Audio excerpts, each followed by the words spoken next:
बाहुयुद्धेन युधे तेनोच्चैस्त्रिदशारिणा युध्यमानौ ततस्तौ तु तस्मान्नागान्महीं गतौ युधाते तिंसंरब्धौ प्रहारैरतिदारुणैः ततो वेगात्खमुत्पत्य निपत्य च मृगारिणा करप्रहारेण शिरश्चामरस्य पृथक् कृतम्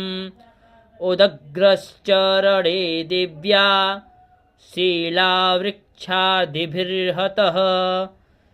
दन्तमुष्टितलैश्चैव करालश्च निपातितः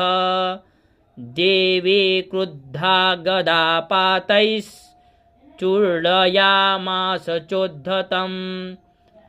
वास्कलं बिन्दिपालेन बाणैस्तं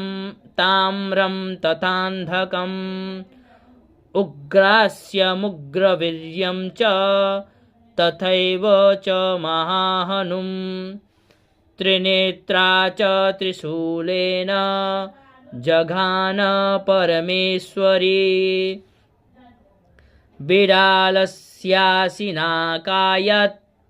पातयामास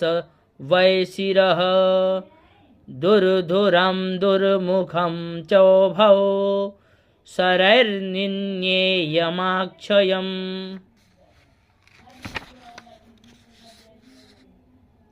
कर्षतस्तु करं देवे खड्गेन निरकृन्तत ततो महासुरो भूयो माहिषं स्थितः तथैव क्षोभयामास त्रैलोक्यं सचराचरं